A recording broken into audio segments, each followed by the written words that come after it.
Welcome, Mayor. Thank you very much, Reverend, for the kind introduction. So, as Reverend mentioned, my background, especially my past at least 5-6 years of research, been particularly focusing on pedestrian behavior, understanding different aspects of it.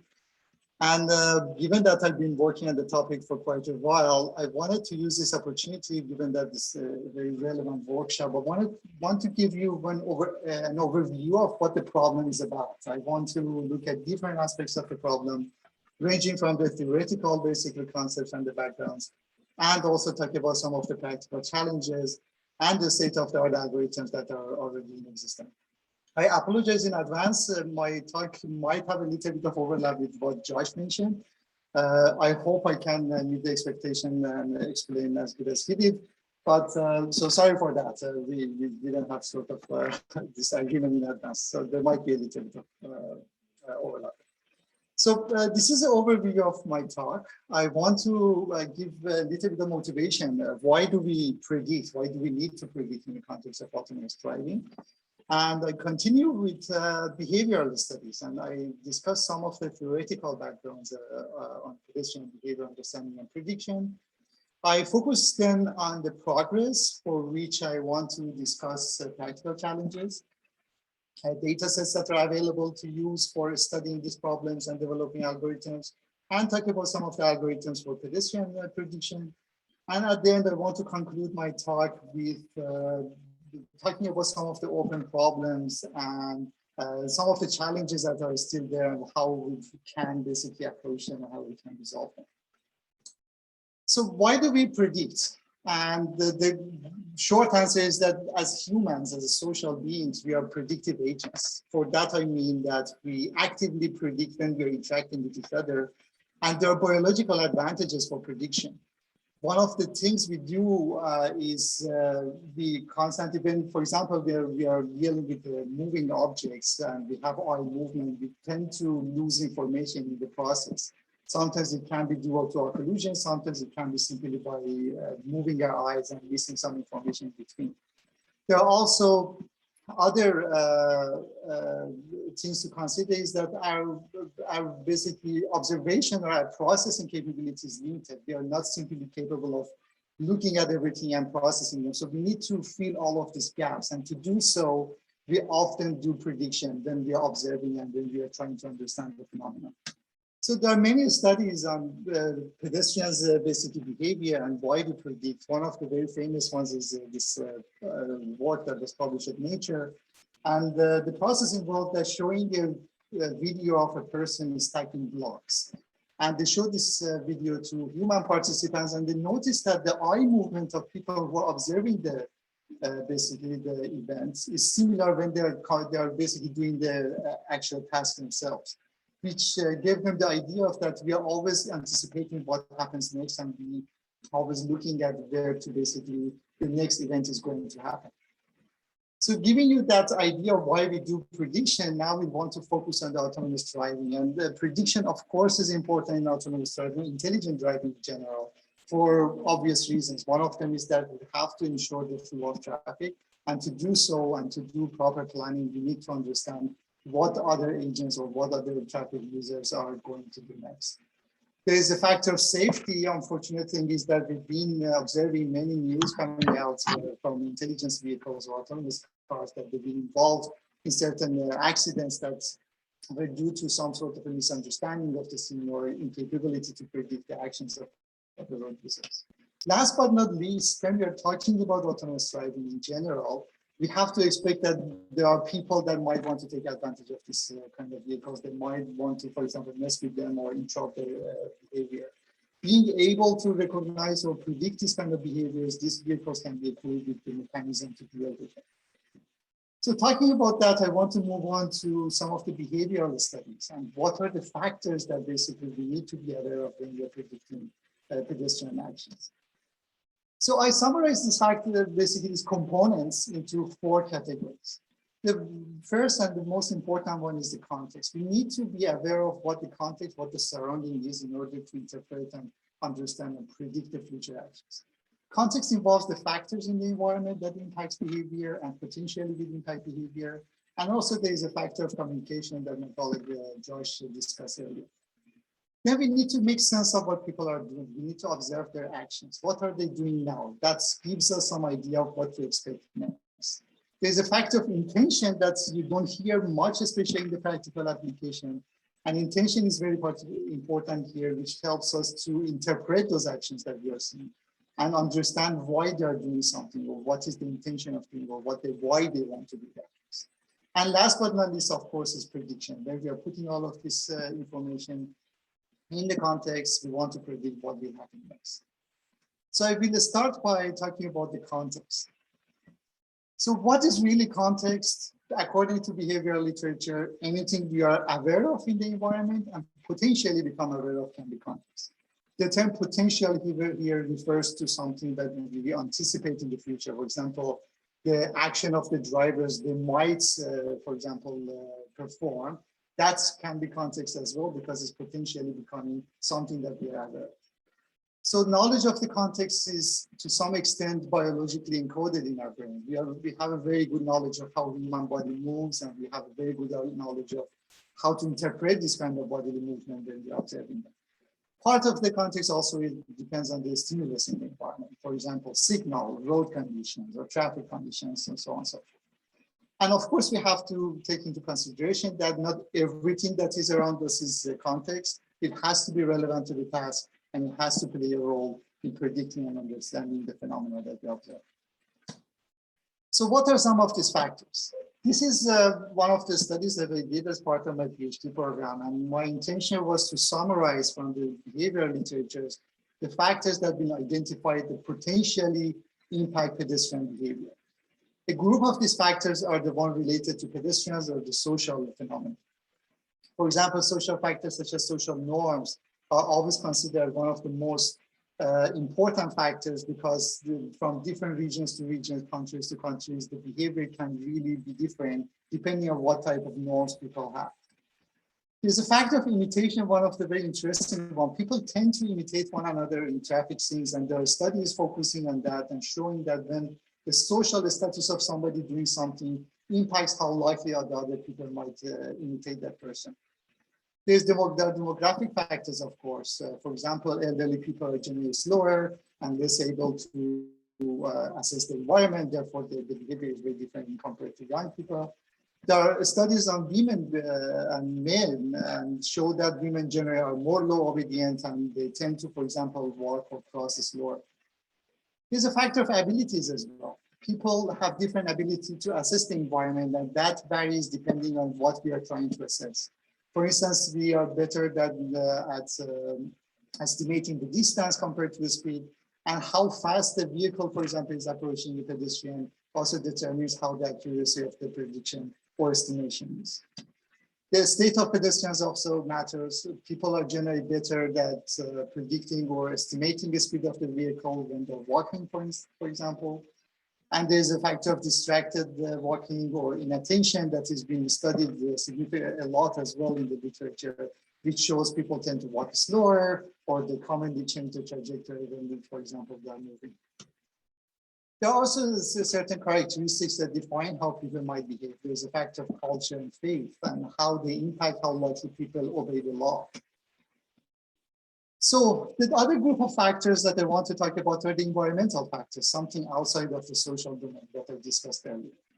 There's a physical context that we should be aware of. For example, how the weather conditions or how lighting conditions that can impact the visibility, the road condition, and how people potentially move around. There are many other things to consider. The time of the day is one of those things, for example, that impacts how likely people, how fast people move, how they cross. There's a factor of also road conditions or road width, for instance, that defines how likely people start crossing or how fast they cross as well. Dynamic factors, of course, are very important. There's a traffic flow, gap acceptance, which again is impacted by culture. How long a pedestrian that wants to cross has been waiting there before crossing. And of course, there are two other characteristics we should consider. Is there a police officer present at the scene that defines how likely people cross, or how likely they will obey the law? Or there are some studies also look at the characteristic of the traffic itself. There are studies showing that we have different ability to predict the speed of the vehicles depending how big they are. And that has again something to do with the limitation of our vision.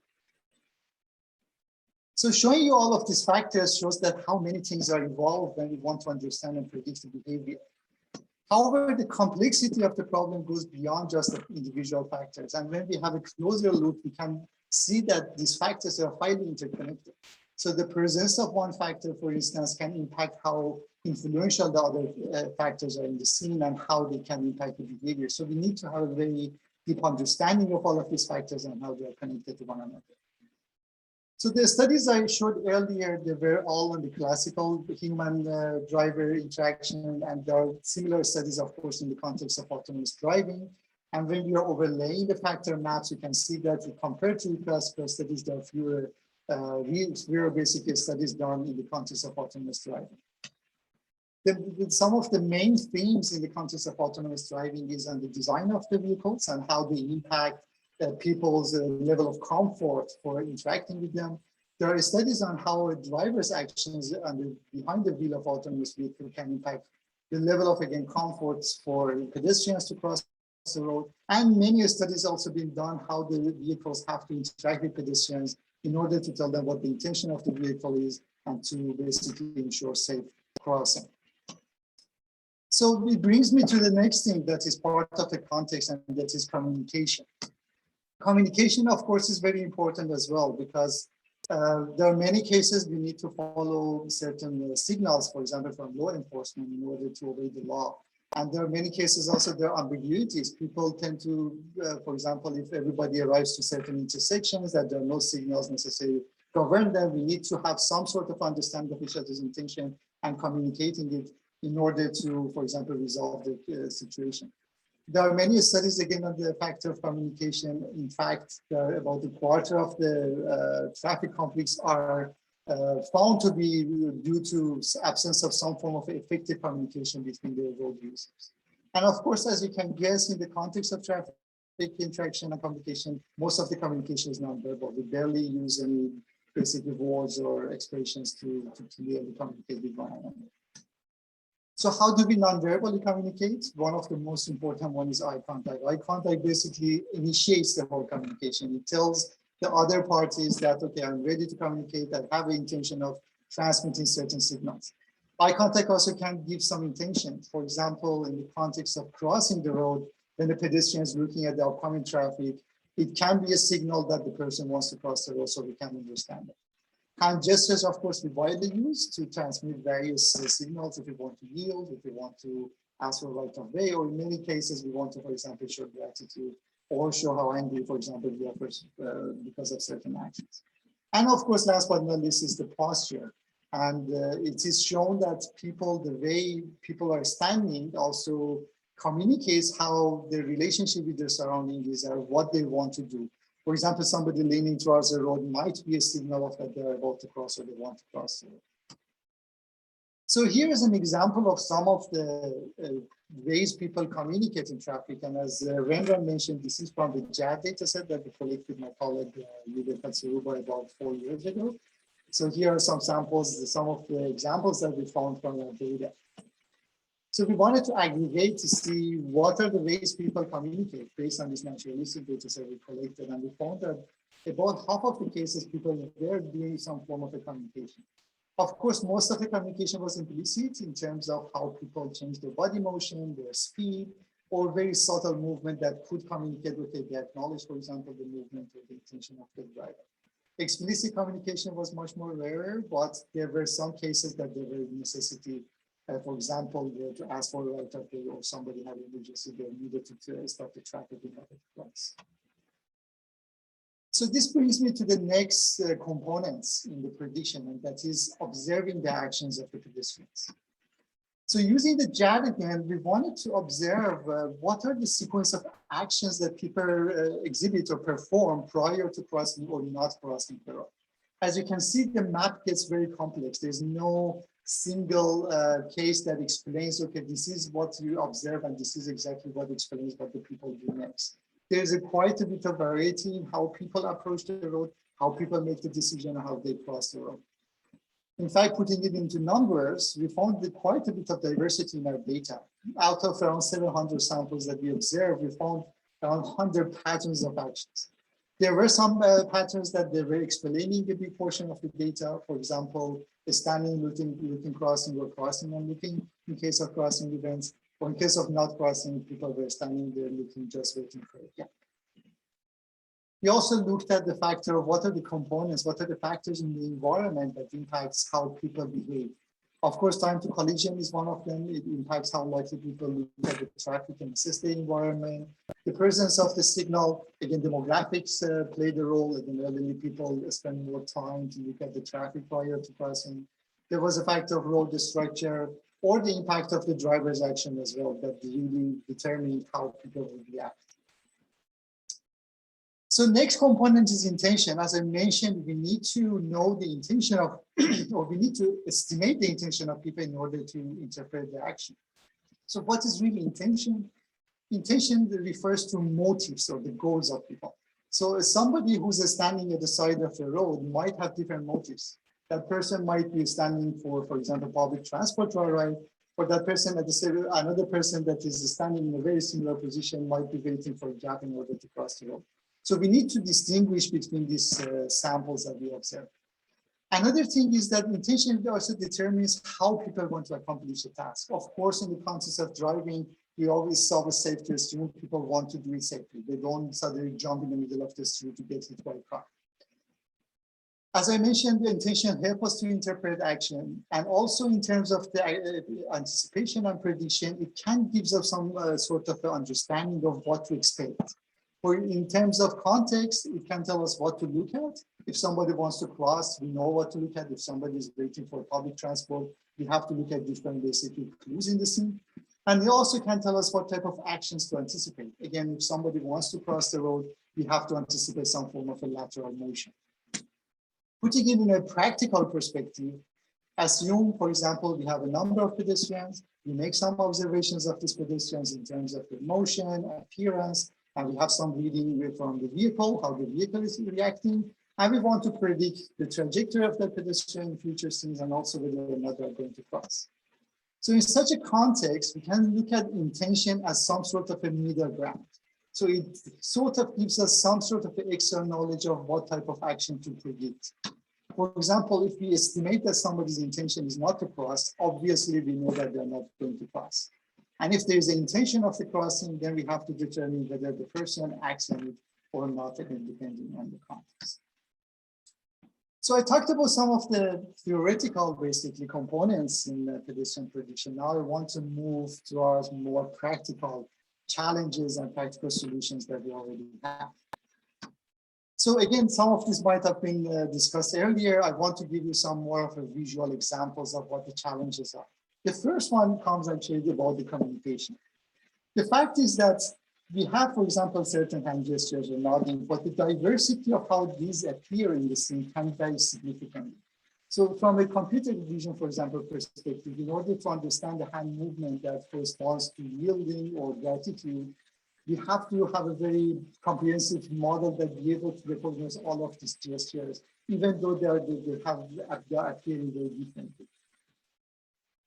There's another component to consider is that not all of the gestures we see in the scene, they are symbolic. So there are people, they're doing all sorts of hand gestures. They're checking their phone, they're snacking, maybe they're scratching themselves. Again, from a practical point of view, these hand gestures can be confused with the symbolic ones that we need to understand and interpret. There's also the component of the context in general. If you're excluding the context, it is very hard to understand what those communication signals mean. Here, for instance, if I give you just 4 examples of 4 hand gestures exhibited by 4 different people in 4 different environments. If I don't show you any motion, if I don't show you any context, it would be very hard for you to predict what each of these hand gestures basically mean.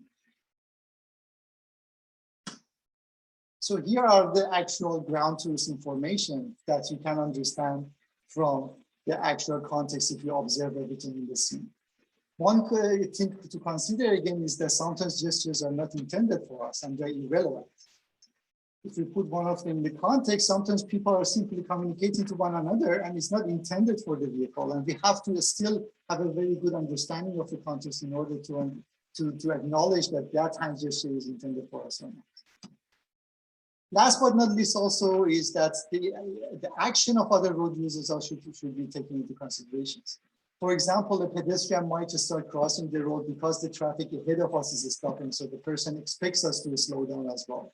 Their action is motivated more by the other traffic users rather than us, even though they are going to cross in front of the vehicle. So now let's talk about some of the practical components for the prediction. And as you know, most of the algorithms nowadays are deep learning or learning-based algorithms, which heavily rely on the data sets. Also, data sets are very important for understanding lots of the theoretical things. And unfortunately, many of the behavioral studies, they are not releasing this data set. So I want to show you what is really available there, depending on what type of work you are interested in. So many of you are familiar with the large scale autonomous driving data set. There's no shortage of them, and every year you are seeing more and more coming out. In fact, there are about 40 plus data sets with driving footage that are potentially useful for training models. Some of the main ones, for example, is Waymo, Argoverse, Musings, and Lyft, which have a large number of samples that can be used for various tasks, including the prediction. So the pros of this data set is they're generally very large scale. They have so many samples. They usually provide the semantic maps, so you know where the vehicles are, pedestrians are, you have information about the road boundaries and so on and so forth. And they have the global 3D coordinates, in some cases also the sensor readings from the vehicles. In terms of pedestrian prediction, however, they are very limited. They generally don't have much diverse set of samples for pedestrians because they're mainly motivated for vehicle behavior understanding, and they're collecting more vehicle samples. There are no pose information. In terms of attributes and behavioral types, usually there are not many, if is the case that they add it. The number of object classes are usually limited as well. For example, in case of Waymo, there are only 3 classes available. And in many of these data sets, the number of samples that they actually have images are very limited. Most of these data sets, the prediction sets are only the bird's eye view of the scenes that only gives the coordinates and some sort of a semantic map. So you don't know how the visual features are in the scenes. Second group of data sets that we need to pay attention to are the surveillance-based ones. These data sets are heavily used for pedestrian trajectory prediction. And here you can see some of the most common ones. ETH and UCY and Stanford Drone are 2 of the main ones, even though they're very old. And there are some more recent ones like RERAT and Active dataset, which also provide high-level pedestrian activities. Since these are catered to pedestrian trajectory prediction, of course, they have a very diverse set of pedestrian samples and motion patterns. You have dense crowd movements. And in some cases, as I mentioned earlier, they have also activity labels. The downside of the data set, however, is that since they're surveillance-based, their focus is usually on the sidewalks or the areas that there are lots of pedestrians. So they're very homogeneous in terms of how people are interacting. There's no interaction, for example, or very limited interaction between pedestrians and other type of road users. There's no camera motion. So for autonomous driving, is not necessarily really compatible if you want to train from the perspective of a moving vehicle. Again, they have limited attributes, behavior, or pose information, and object classes. Mainly, they only have pedestrians and also visual context. Again, most of the view is from the top down, so you don't get high-level information from a basically egocentric view. Third group of data sets are the ones that cater for pedestrian prediction. JAD and PI, as my colleague mentioned, are the ones that we produce as part of when I was at York. And there are newer data sets that they came out as well, such as Titan. I believe last year it came out. It has high-level activities of pedestrians. There's a STIP data set that is catered for pedestrian crossing prediction. And one of the recent things we did as part of our work in Huawei was to add annotations to an existing data set using on the polytop scene. This data set hopefully will be available soon. So here's an example of how the behavior annotation would look like. Here's an example from JAD dataset. As you can see, we have a high-level information of pedestrian behavior and also the driver behavior at any given time. Some of these actions are exclusive. Some of them one they can occur simultaneously. For example, they can be walking and looking at the same time, but they cannot, of course, walking and standing at the same time. So depending on the type of action, they might be overlapping them. So what's the good side of this data set? Again, many samples, quite a bit of diversity in terms of what type of pattern of actions we see. They're heterogeneous because they're collected in a moving vehicle and streets, naturalistic, so you can see all sorts of interaction between different road users. They come with the activity labels. Some of them have course poses, for example, that will be added for JAD, and there are attributes in many of these data sets available. The biggest downside of this data set is they are egocentric. So you don't have the 3D global positioning. So it's very hard to have this accurate kind of, for example, distance or relative positioning of the ego vehicle with the pedestrians. Some of these data sets are very hard to access. For example, STIP and Titan are only available to universities. Even in those cases, it's very, very difficult to have access to them. Again, some of the annotations are also missing in many of the data, such as poses or map information. But in terms of object classes, they're usually pedestrians and vehicles, not too much high level, not too many classes for any other traffic objects in the scene. So that brings me to practical approaches, how to do the prediction. And there are two ways of to do the pedestrian behavior prediction. I don't go into great detail. I just want to give you some examples. So one of the most dominant ways of predicting pedestrian behavior is in terms of the trajectories. We want to know where they're going to go or what their route is in order to find the safe way going around them. Here's an overview of what in this domain has been modeled. As you can see, the most emphasis in terms of modeling is on the interaction, how pedestrians interacting with one another, or in terms of a mixed traffic, how they're interacting with the other road users as well. Ego motion is usually used in the egocentric setups because you don't have this sort of a global coordinates and you need to get some sense of how the basically ego motion impacts pedestrian trajectories. One of the most classic ways of doing trajectory prediction is the social forces method. That's basically is a physics-based method, defines 3 different forces in the scene, acceleration force, how fast people want to achieve certain speed, repulsion from the environment to other people, and repulsion from the obstacles. There are variation of social forces being done in the context of autonomous driving. For instance, in this case, they extended the number of forces for defining or modeling pedestrian crossing behavior. For example, forces in terms of boundary, crosswalk boundary, forces from the vehicles that are approaching the road, and so on and so forth. One of the more interesting works in this domain also is the one that they take into account forces, group forces. And it defines how people in a group are attracted to one another and how they are basically attracted towards forming certain shapes when they're walking with each other. Of course, coming to more recent works, they're all becoming deep learning. One of the most cited works in this domain is social pooling. And the idea is that instead of processing all of the trajectories, we consider a range around them and we pool those features within this sort of a spatial region and use that in order to predict the individual trajectories. There are variation of social pooling being done in which, for example, the distances has been calculated more explicitly in terms of mixed traffic. People do social pooling, for example, in terms of vehicle versus vehicles or vehicle versus pedestrians.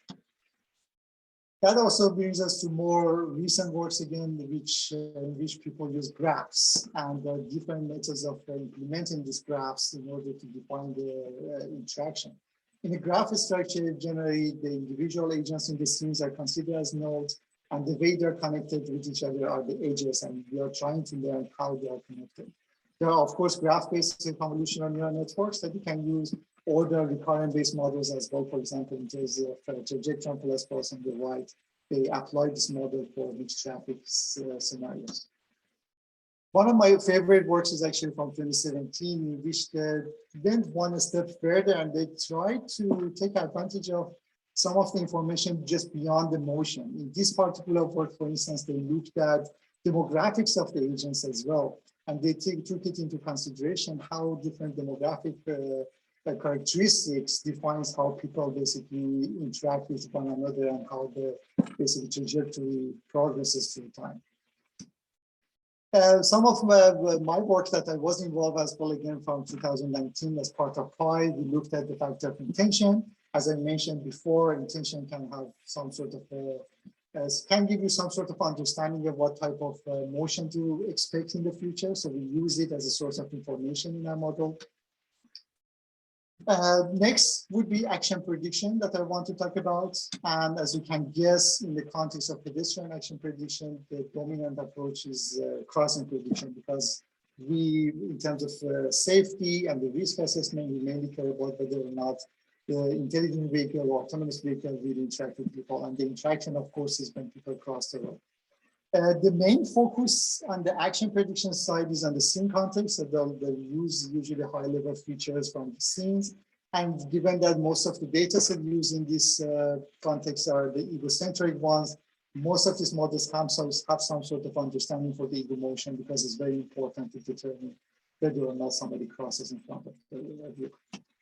So some of the models that are purely scene-based ones, they use, for instance, generative models, GANs on the left side. They predict the actual images in the future, and then they classify them whether or not the crossing the events is taking place. There are some approaches also treating the problem as a detection problem. So they detect the pedestrians and just simultaneously, based on some sort of visual features, they predict whether or not they're going to cross. Again, one of the works that we had at New York with my colleague was looking at the multimodal approach. So we use the high-level visual features while also taking into consideration changes in the pose of pedestrians, their motion, and also the ego motion of the vehicle. So we found that when these different sources of information are infused in the network in a hierarchical fashion, the best result can be achieved. Some of our most recent works at Huawei, we looked into the graph-based models for the crossing prediction. And the particular innovation we had here was that instead of modeling the interaction between individuals in the scene, we take into consideration the group activities. So the behavioral literature showed that people tend to behave very similarly when they're part of the group. So we define groups in the scene, we clustered the agents in the scene, in both pedestrians and vehicles, and we modeled the interaction between the pedestrian of interest and different clusters. And we showed that when we are doing this approach, using this approach, first, we improve the efficiency because we don't need to have all of these individuals. Second, we can have a more robust performance. We use this kind of interaction modeling, of course, again, with the ego vehicle dynamics and the pedestrian dynamic in order to predict the crossing. So for those of you who are interested in this basically on this topic, this work again was done mainly with my colleague at York. We did some sort of analysis of the state-of-the-art algorithms on both PI and JAT dataset, and we show how in terms of how the models agree with one another, with different subsets of the data, what are the challenging components, and also this paper has a state-of-the-art also multimodal model that uses attention. So this brings me to multitask learning, and I asked the previous presenters about whether or not they considered this. This is one of the things we also did. Instead of looking at only trajectories or actions, we wanted to take into consideration both and see whether or not the correlation between these two different tasks can improve the overall results. So it's been a very common approach, multitask learning, especially deep learning domain. With many applications, they use this approach in terms of, for example, trajectory prediction. There have been tasks that they use trajectory prediction with poses, group detection, activity, pedestrian detection, and the one that we did to crossing shortly. So this particular work is one of my favorites as well. It came about a couple of years ago. This been done on one of the surveillance data sets, and the primary goal here was to predict the trajectory of pedestrians. However, the scene involved many complex activities. For example, people move an object to a car, or people enter a car and drive it, and so on and so forth. So in order to improve the trajectories based on understanding of this complex task, the authors used the auxiliary task of activity prediction at the same time as well. So they look at the different sources of information, putting all of them together, and they showed that having the activity recognized that were predicted at the same time can potentially improve the trajectory. This is our most recent works from Huawei that will appear at ITSC 2021 this year. We looked at the pedestrian trajectory prediction and the crossing action at the same time. As you can see, this approach again is multimodal and it was tested on an egocentric data set. So we had to look at the ego motion of the vehicle as well. And we came up with this novel way of how to treat multimodal data to get most out of it.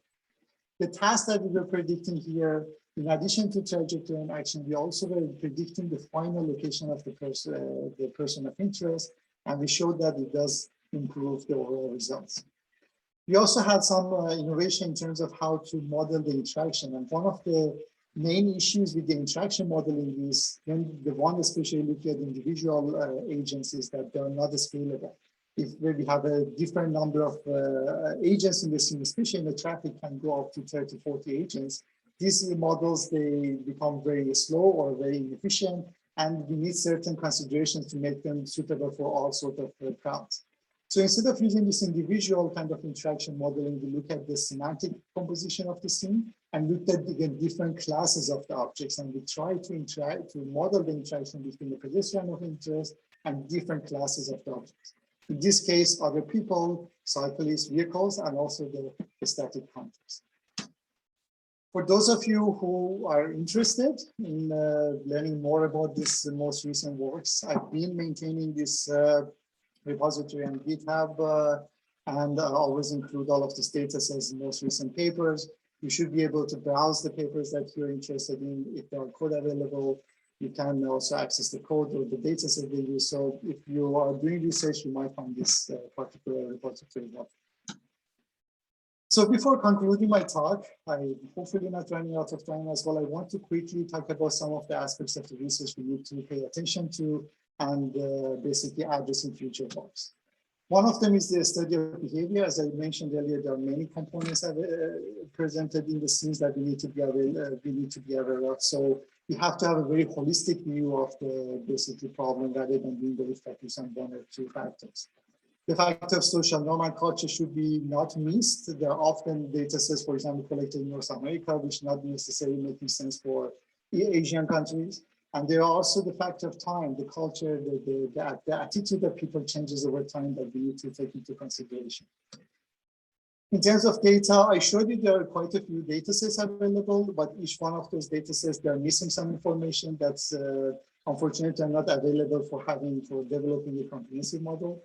The AV data set, as I mentioned, they don't have usually the diversity we need or the behavioral information, and the pedestrian ones, they usually don't have those information that we need for designing or training autonomous driving algorithms. This is also important to understand what we need to model. Again, most of the algorithms nowadays, they're focusing predominantly on motion. And I talked about the importance of the context and communication and how important it is to take into consideration when you're developing your model. What to measure also is very important. How do we want to measure? Do we care about every single individual in the scene, or do we care about the groups, how the groups are moving? In terms of action prediction or action recognition, there's generally a lot of inconsistency what people are looking at and how people are measuring for example, the performance. At what point we are predicting, what type of actions we are predicting, and so on and so forth. And last but not least is when we are doing these models, we have to really be mindful of what type of metrics we're using. There are a large range of metrics that are being used, especially they vary depending on the communities they use. For example, computer vision, they are very focusing on the distance-based metrics, but in robotics, they're looking at the performance-based metrics. So we have to really have a good understanding of what type of metrics we are using and how these metrics are calculated and used. You will be surprised to know that when you go into detail and read many of these papers, there are quite a few cases that people really take it wrong and they're inaccurate. That concludes my talk. I don't know if you have time to answer any questions. If not, I'll answer questions. Thank you very much for listening.